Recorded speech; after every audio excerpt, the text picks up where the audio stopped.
Marcus Chen had always been the invisible man in the room. At 24, he stood barely 5 feet 7 inches tall, with thick-rimmed glasses that constantly slipped down his nose, and a slight frame that made him look more like a college student than someone working alongside America's most elite warriors. When he walked through the corridors of Naval Special Warfare Command in Coronado, California, most people barely glanced his way. To them, he was just another desk jockey, another pencil pusher who happened to work in the same building as the legendary Navy SEALs. The truth was more complicated. Marcus had been assigned as a logistics coordinator and aide to Lieutenant Commander Jake "Ironside" Morrison, a decorated SEAL team leader with 3 combat deployments under his belt. Morrison was everything Marcus wasn't. 6 feet 2 inches of pure muscle, with a commanding presence that could silence a room with a single look. His reputation preceded him wherever he went, and stories of his heroics in Afghanistan and Iraq were the stuff of legend among the younger SEALs. Marcus's job was simple on paper, but complex in execution. He managed Morrison's schedule, coordinated training exercises, handled communications with higher command, and ensured that the team had everything they needed for their missions.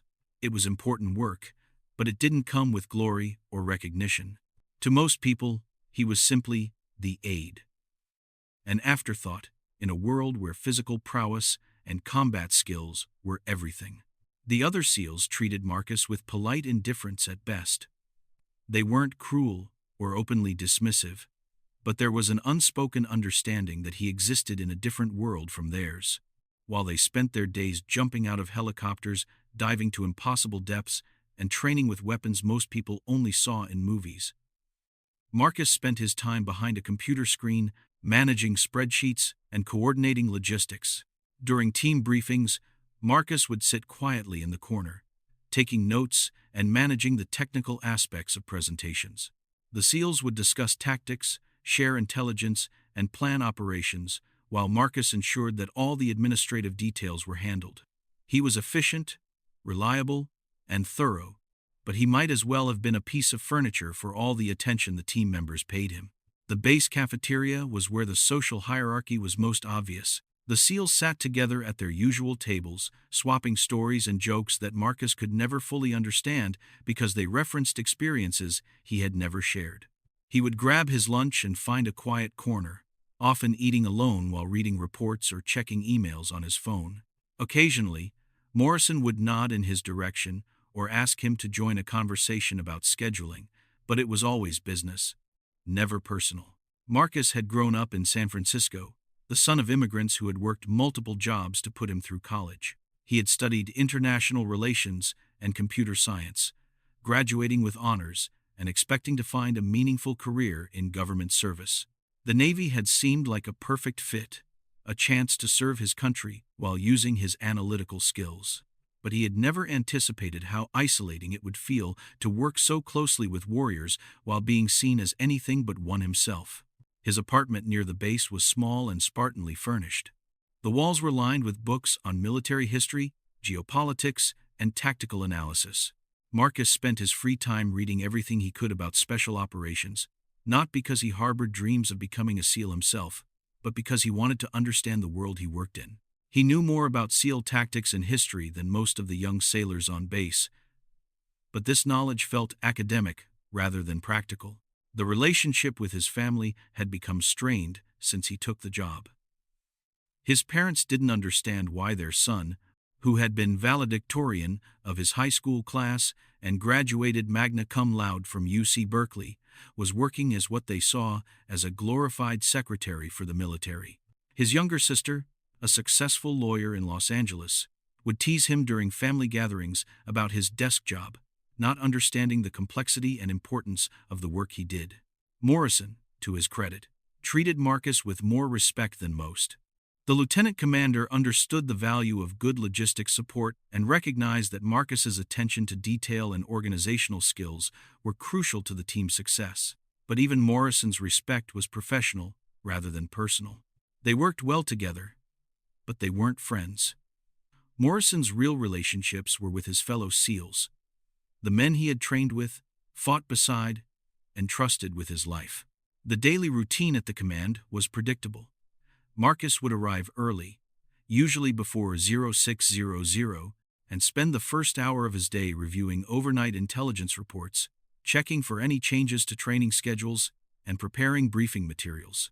Morrison would arrive around 0630, grab a cup of coffee, and spend a few minutes going over the day's agenda with Marcus before heading off to training or meetings.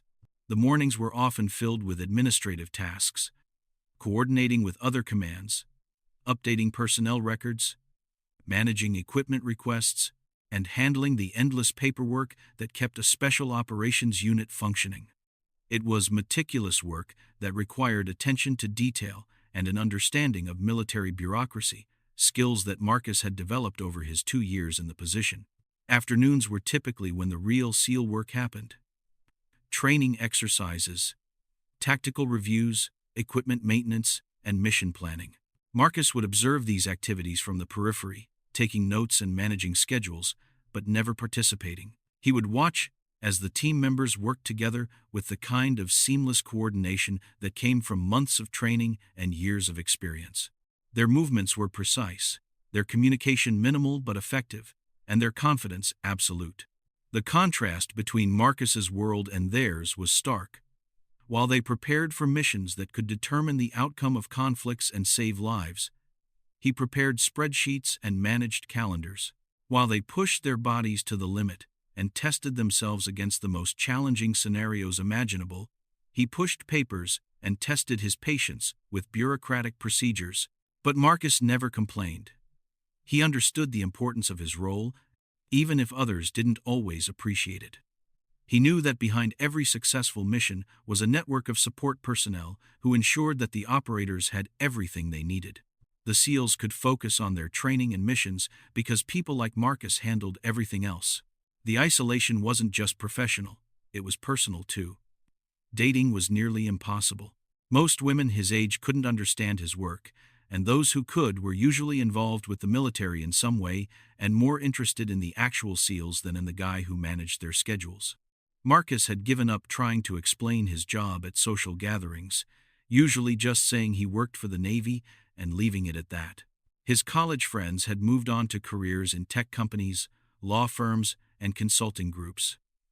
They made more money, had more prestigious titles, and led lives that seemed more traditionally successful. When they asked about his work, Marcus struggled to explain why he had chosen this path. How could he tell them about the sense of purpose he felt, even as an outsider, in supporting America's most elite warriors? How could he describe the pride he took in knowing that his meticulous attention to detail might contribute to mission success and save lives? The truth was that Marcus had found meaning in his work, even if he had never found acceptance. He believed in what the SEALs were doing, believed in their mission and their dedication to protecting the country. If his contribution was to manage their schedules and handle their paperwork so they could focus on what they did best, then that was contribution enough.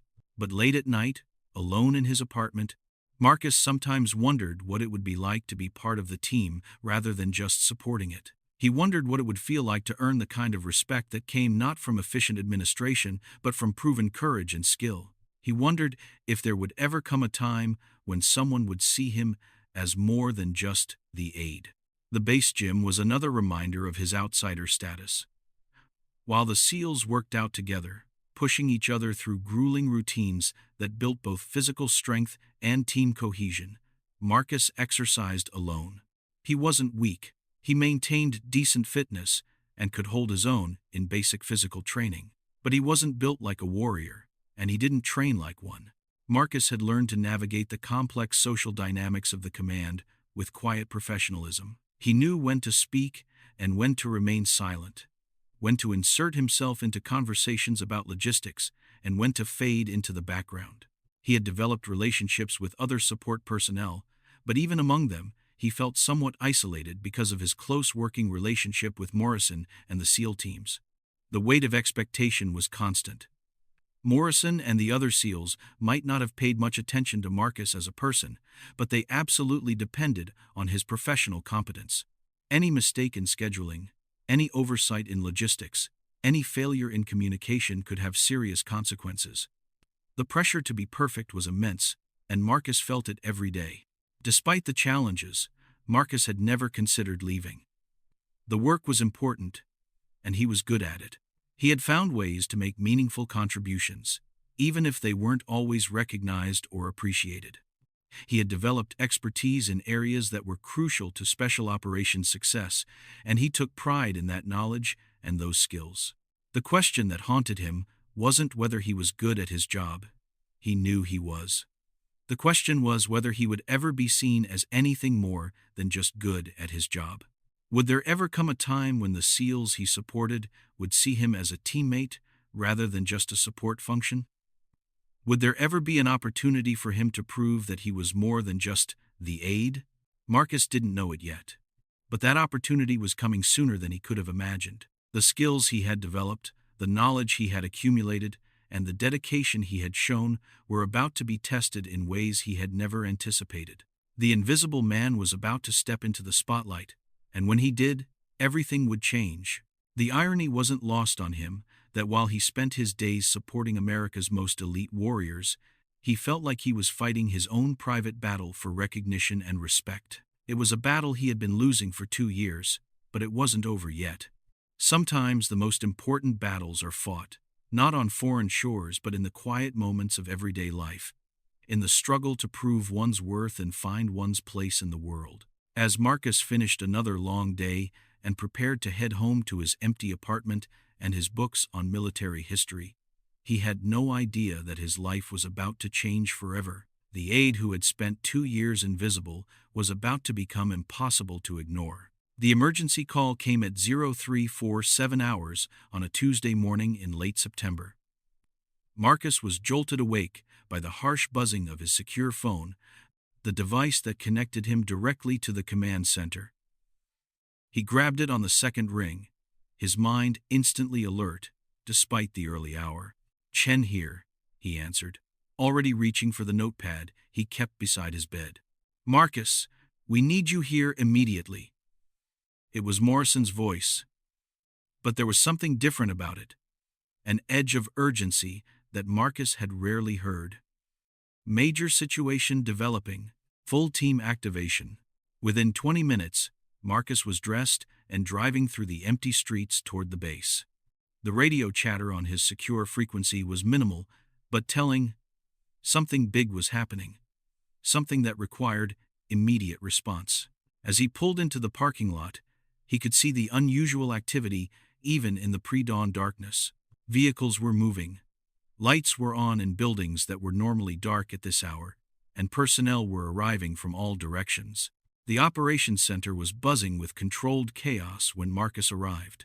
Multiple screens displayed satellite feeds, communication channels were active with traffic from various agencies, and the tension in the room was palpable. Morrison was standing near the main display, his face grim as he studied intelligence reports with several other senior officers. "What's the situation?" Marcus asked quietly as he approached. Morrison looked up, relief flickering across his features. "American hostages. 4 civilians taken by insurgents in a remote area of Afghanistan. Intel suggests they're being moved toward the Pakistan border. We've got a narrow window for extraction before they disappear into tribal areas where we can't follow." Marcus felt his stomach tighten. He had coordinated training exercises and routine deployments, but this was different. This was a real-time crisis, with lives hanging in the balance. "Timeline?" Marcus asked, automatically falling into his role as the man who made things happen behind the scenes. "Wheels up in 6 hours, maybe less if we can accelerate the planning." Morrison handed him a tablet loaded with preliminary intelligence. "We need full mission support, transport coordination, intelligence updates, communication networks, supply chains, backup extraction routes. Everything." As Marcus scanned the initial reports, his mind was already working through the massive logistical challenges. A hostage rescue mission required precision timing across multiple agencies and commands. Transport had to be coordinated not just for the SEAL team but for support aircraft, medical evacuation capabilities, and backup forces. Communication networks had to be established to maintain contact across vast distances.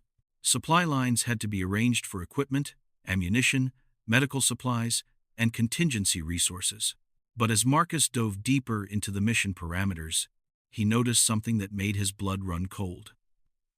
The proposed landing zone was marked on the satellite imagery, but the coordinates didn't match the terrain analysis he was reading. Someone had made an error, the kind of error that could get the entire team killed. "Sir," Marcus said quietly, approaching Morrison, "we have a problem with the LZ coordinates." Morrison looked up from his conversation with the intelligence officer. "What kind of problem?" Marcus pointed to his tablet screen, then gestured toward the main display. "The LZ is marked here, but according to the latest topographical data, this area is actually a steep ravine. The satellite image is from 18 months ago, before a landslide changed the terrain. The team would be jumping into a death trap." The room went quiet.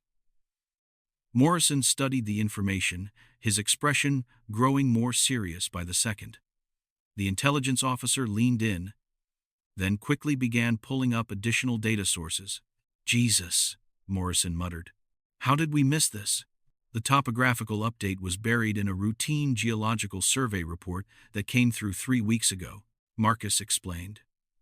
It wasn't flagged as operationally significant because no missions were planned for that area at the time. Morrison looked at Marcus with new appreciation. Where should the LZ be?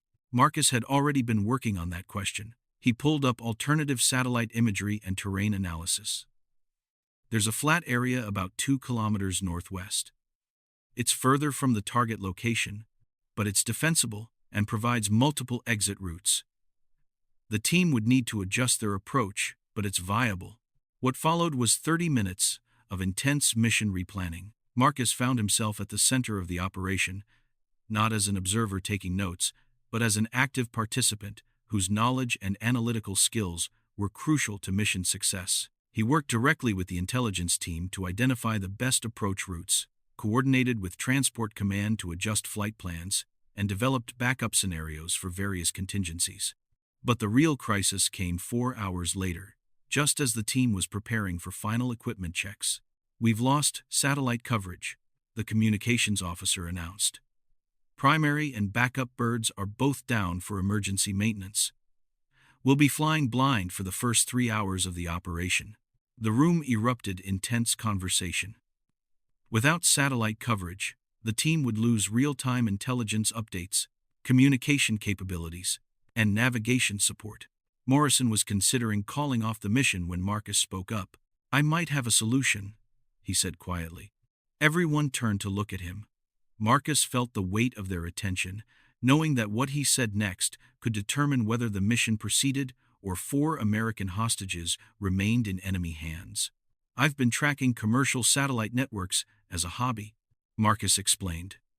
"There are 3 private satellites that will have coverage over the target area during our operational window. They're not military grade, but they can provide basic imagery and communication relay capabilities."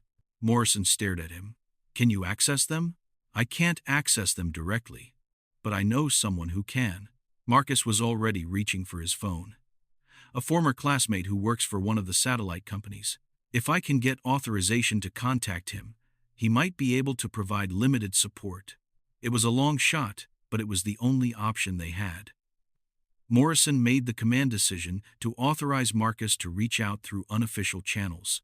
The next hour was a masterclass in improvisation and creative problem-solving as Marcus worked with his contact to establish an alternative communication and intelligence network using resources that the military didn't officially control.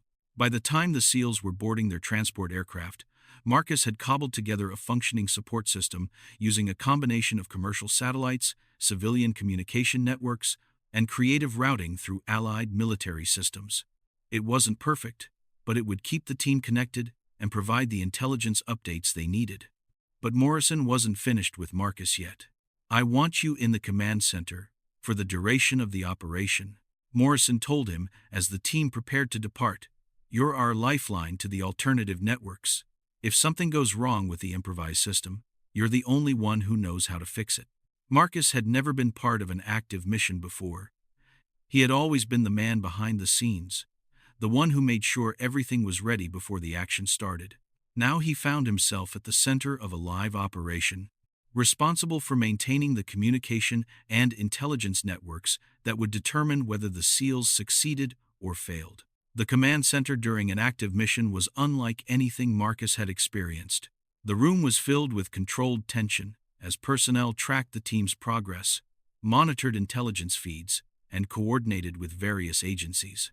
Marcus found himself managing multiple communication channels simultaneously, providing real-time updates to the team, coordinating with his civilian contact to adjust satellite coverage, and troubleshooting technical problems as they arose. 3 hours into the mission, the improvised system faced its first major test. One of the commercial satellites moved out of optimal position just as the SEAL team was approaching the target location. Marcus had minutes to reroute communications through an alternative network or risk losing contact with the team at the most critical moment of the operation. Working with a speed and precision that surprised even himself, Marcus reconfigured the communication pathways, established new relay points, and restored full connectivity just as Morrison's voice came through, requesting final intelligence updates on the target location. "Control, this is Ironside. We need current eyes on the compound. Satellite feed is cutting in and out." Marcus keyed his microphone. "Ironside. This is Control. I'm switching you to alternative coverage. You should have full visual in 30 seconds. The satellite feed stabilized just as the SEALs moved into position. Marcus watched the screens as the team executed their approach with a kind of precision that made them legendary. Every movement was calculated. Every step was purposeful. And every decision was based on the intelligence that Marcus was providing in real time. The extraction itself lasted less than 15 minutes, but those 15 minutes felt like hours to Marcus. He coordinated intelligence updates, managed communication traffic between multiple agencies, adjusted satellite coverage to follow the team's movement, and provided navigation support for the extraction aircraft. When Morrison's voice finally came through announcing, "Package secure, 4 souls, all alive," the command center erupted in quiet celebration. But Marcus barely heard it. He was already coordinating the next phase: extraction support, medical standby, and communication with the families who would soon learn that their loved ones were safe. The mission was a complete success. 4 American civilians were rescued without casualties, and the SEAL team extracted cleanly with no compromise to their operational security. But what Marcus didn't realize was that his role in the mission's success had been noted by everyone in the command center. As the team began their journey home, Marcus finally allowed himself to step back from the communication networks he had been managing for the past 8 hours. His shirt was soaked with sweat, despite the air conditioning. His hands were shaking from adrenaline and caffeine, and his voice was hoarse from hours of radio communication. Commander Sarah Rodriguez, the overall mission commander, approached Marcus as he was powering down the improvised communication network. "Outstanding work, Chen," she said simply. "I've been running special operations for 12 years, and I've never seen anyone improvise a communication network like that under pressure. You saved this mission." Marcus felt a flush of pride, but he was too exhausted to fully process what she was saying. He had done his job, just like always. The only difference was that this time his job had been visible to everyone in the room. But the real validation came 6 hours later when Morrison's team landed back at base. Marcus was still in the command center, completing after-action reports and coordinating the return of borrowed equipment. When Morrison walked in, the SEAL commander looked tired but satisfied. His gear was dusty. His face was streaked with camouflage paint, and he moved with the careful precision of someone who had spent hours in high-stress situations. But his eyes were bright with the satisfaction of mission success. "Marcus," Morrison said, walking directly over to him, "I need to talk to you." Marcus looked up from his computer, expecting a debriefing or a request for final mission documentation. Instead, Morrison extended his hand. "I owe you an apology," he said quietly. "For 2 years, I've thought of you as support staff. Good support staff, but still just support.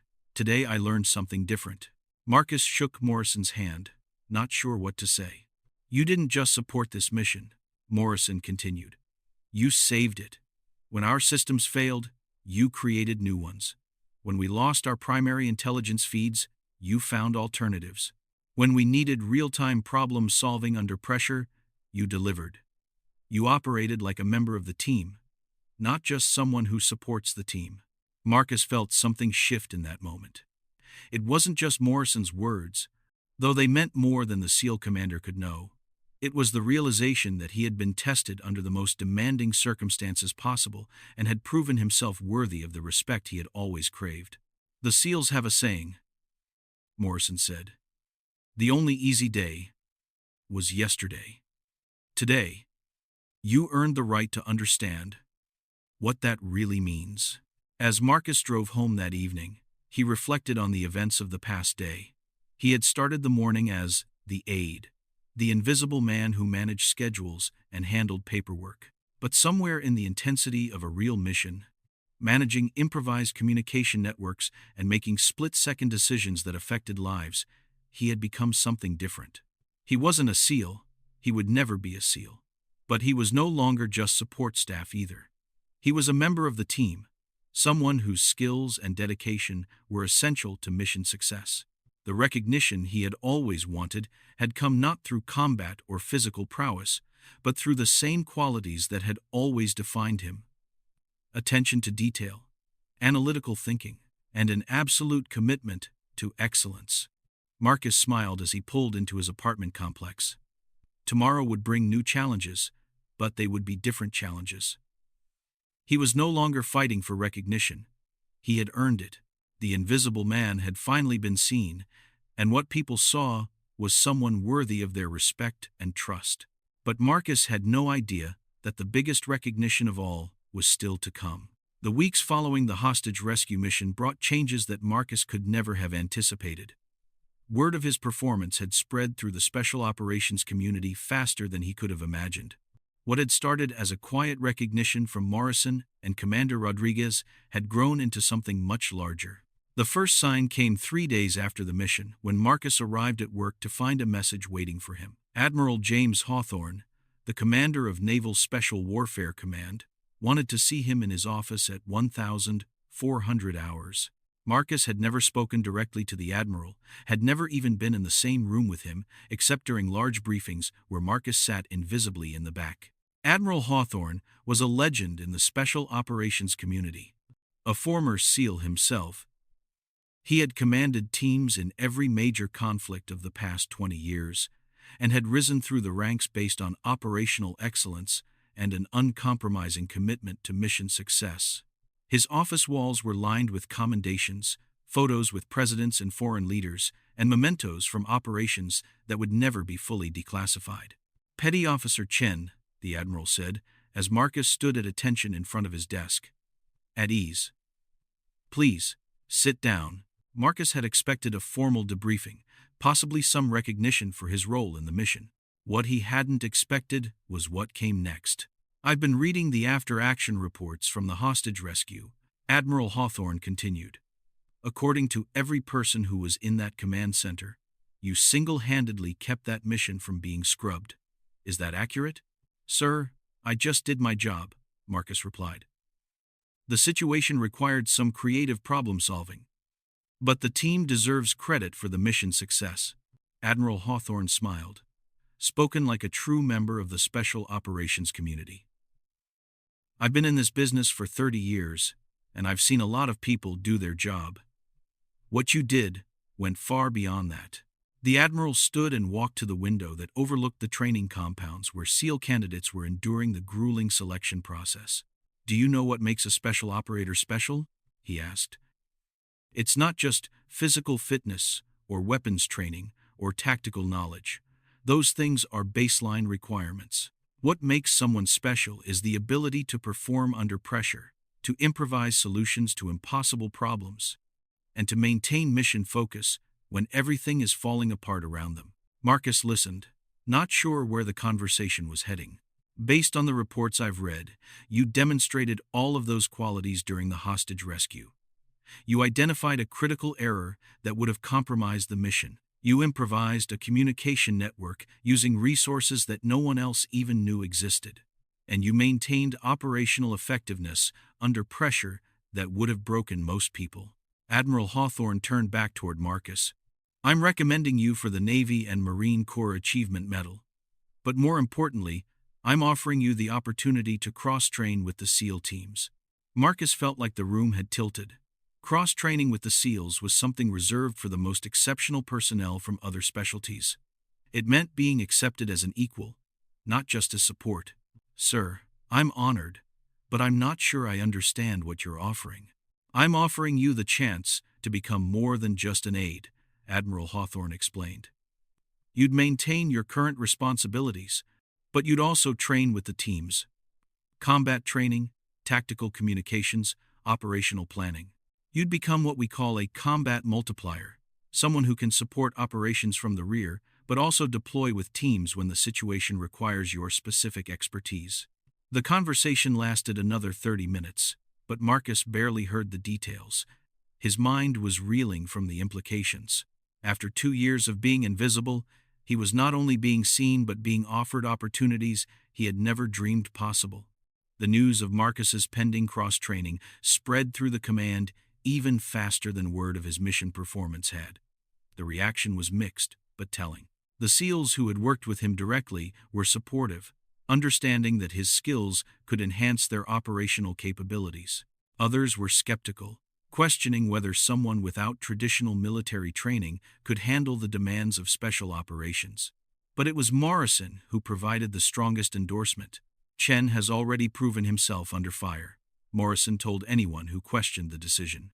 He performed like a seasoned operator during a real-world crisis. The only difference between him and us is training, and that's something we can fix. The training itself was unlike anything Marcus had ever experienced. He wasn't going through the full SEAL selection process. That would have been impossible given his age and physical limitations. Instead, he was being given specialized training that would allow him to support operations in ways that traditional logistics personnel couldn't. The physical training was brutal but manageable. Marcus would never be able to keep up with the SEALs in pure athletic performance, but he could meet the minimum standards required for operational deployment. More importantly, his analytical mind thrived in the tactical training. He learned to think like an operator, to anticipate problems and develop solutions under pressure. The weapons training was a revelation. Marcus had qualified with basic military weapons, but he had never trained with the specialized equipment used by special operations forces. Learning to handle advanced communication gear, night vision systems, and tactical computers felt like learning a new language, one that he discovered he was naturally fluent in. But the real test came 6 weeks into his training when another crisis erupted. Intelligence had identified a high-value target in Syria, a terrorist leader responsible for planning attacks against American interests throughout the region. The target was moving through an area with limited communication infrastructure and heavy enemy presence. Traditional support methods wouldn't work, and the mission required someone who could establish and maintain communication networks in a hostile environment. Morrison approached Marcus 2 days before the mission briefing. "We want you on this one," Morrison said simply. "Not in the command center. With the team. In country." Marcus felt his heart rate spike. He had been training for exactly this kind of deployment, but the reality of being asked to participate in a combat mission was overwhelming. "Sir, are you sure? I'm still in training." "Training is one thing," Morrison replied. "But you've already proven you can perform when lives are on the line. We need someone who can keep us connected if the primary systems fail. That someone is you." The mission briefing took place in the secure conference room, where Marcus had sat quietly through dozens of meetings over the past 2 years. But this time, he wasn't taking notes from the corner. He was sitting at the table with the team, participating in tactical discussions and contributing to operational planning. The deployment itself was everything Marcus had imagined and nothing like he had expected. The helicopter ride into hostile territory was terrifying and exhilarating at the same time. Wearing full combat gear, carrying advanced communication equipment, and knowing that he was a full participant rather than just support, gave him a sense of purpose he had never experienced. The mission lasted 18 hours and required every skill Marcus had developed over the past 2 years. When the primary communications system was compromised by enemy jamming, Marcus implemented backup protocols that kept the team connected to command. When intelligence requirements changed mid-mission, Marcus coordinated real-time updates that allowed the team to adapt their approach. When extraction became complicated due to unexpected enemy activity, Marcus managed communication traffic between multiple aircraft and ground units to ensure safe egress. The mission was a complete success. The high-value target was neutralized. Intelligence was gathered that would prevent future attacks, and the team extracted without casualties. But for Marcus, the real success was the realization that he had contributed as a full member of the team rather than just as support. The flight home was quiet, each team member processing the events of the past day in his own way. But as they approached the base, Morrison leaned over to Marcus. "Welcome to the Brotherhood," he said simply. Marcus understood that something fundamental had changed. He was no longer the aide who happened to work with SEALs. He was a member of the Special Operations community, someone who had proven himself in combat and earned the respect of his peers. But the moment that would define the rest of Marcus's career came 3 days later at the base's weekly formation ceremony. The entire Naval Special Warfare Command was assembled in dress uniform for the ceremony, which included recognition of recent mission successes and promotion announcements. Marcus stood with his unit, wearing the Navy and Marine Corps Achievement Medal that Admiral Hawthorne had presented to him that morning. As the ceremony proceeded, Admiral Hawthorne took the podium to address the assembled personnel. "Ladies and gentlemen, I want to talk today about the nature of service and sacrifice in the Special Operations community," the Admiral began. "We often think of heroism in terms of physical courage and combat action, but true heroism comes in many forms." Marcus listened along with everyone else, not realizing that the Admiral's words were directed at him. 3 weeks ago, one of our team members deployed on a combat mission for the first time. This individual had spent 2 years supporting special operations from behind the scenes, ensuring that our warriors had everything they needed to accomplish their missions. But when called upon to serve in a combat role, this person answered without hesitation and performed with distinction. The Admiral paused, his eyes scanning the formation until they found Marcus. Petty Officer Chen, front and center. Marcus felt his knees go weak. He had no idea what was happening, but training took over. He marched to the front of the formation and stood at attention in front of the Admiral.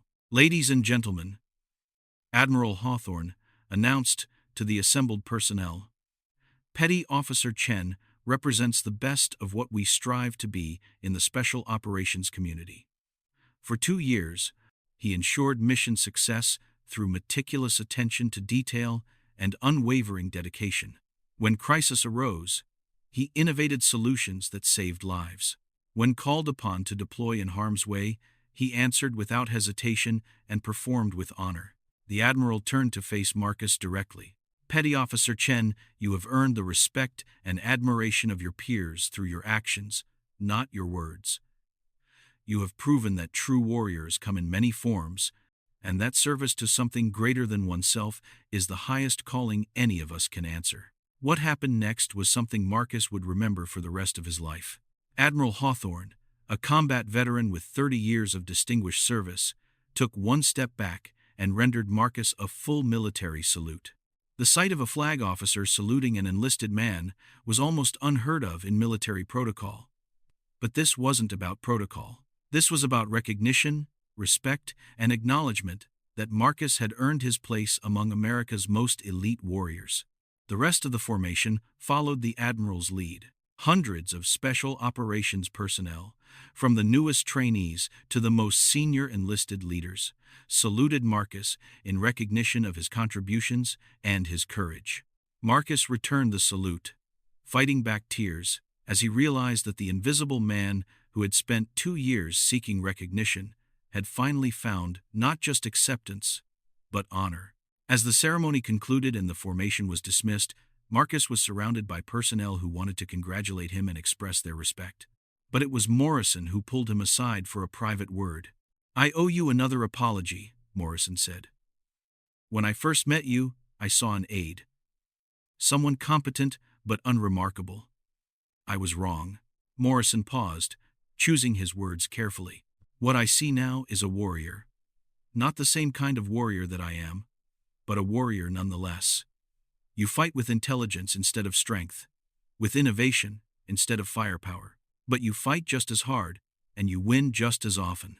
The weeks that followed brought new responsibilities and new challenges. Marcus was formally assigned as the command's Special Operations Communications Specialist, a position created specifically for him. He would continue to support missions from the rear when appropriate, but he would also deploy with teams when his expertise was required. More importantly, the entire dynamic of his relationship with the Special Operations community had changed. He was no longer an outsider looking in. He was a member of the Brotherhood with all the responsibilities and privileges that entailed. The base cafeteria, where he had once eaten alone, became a place where his table was always full. The gym, where he had once exercised in isolation, became a place where he trained alongside the same SEALs who had once barely acknowledged his existence. The corridors, where he had once walked invisibly, became places where he was greeted with respect and recognition. But perhaps the most meaningful change was in Marcus himself. The quiet desperation for acceptance that had driven him for 2 years had been replaced by quiet confidence in his abilities and his place in the world. He no longer needed to prove himself. He had already done that when it mattered most. His family finally understood what he had been trying to tell them about the importance of his work. His parents, who had questioned his career choice, now spoke with pride about their son's service. His sister, who had teased him about his desk job, now asked serious questions about his experiences and expressed admiration for his courage. The apartment that had once felt like a refuge from isolation became a place where Marcus could reflect on achievements and plan for future challenges. The books on military history that had once represented academic interest now represented professional knowledge gained through experience. 6 months after the ceremony, Marcus was preparing for another deployment when Morrison stopped by his office. "I have something for you," Morrison said, handing Marcus a small box. Inside was a unit coin from Morrison's SEAL team, a token given only to full members of the Brotherhood. "You've earned this," Morrison said simply. "Not because you deployed with us, but because you embody what we stand for. Excellence, dedication, and service above self." Marcus looked at the coin, understanding its significance. It wasn't just recognition. It was acceptance into a community that he had always admired but never thought he could join. As he prepared for his next mission, Marcus reflected on the journey that had brought him to this point. He had started as the invisible man, seeking recognition and respect from people who barely noticed his existence. But somewhere along the way, he had discovered something more important than recognition: purpose. The recognition had come eventually, in ways more dramatic than he could have imagined. But the purpose had been there all along, in the quiet dedication to excellence that had defined every day of his service. Marcus Chen was no longer the aide. He was a special operator, a warrior, and a member of a brotherhood that represented the finest traditions of American military service. The invisible man had not just been seen. He had been honored, saluted, and welcomed home. And as he looked ahead to future missions and challenges, Marcus knew that the most important battle he had ever fought, the battle for his own identity and place in the world, had been won not through force of arms, but through force of character. The salute had lasted only a moment, but its meaning would last forever.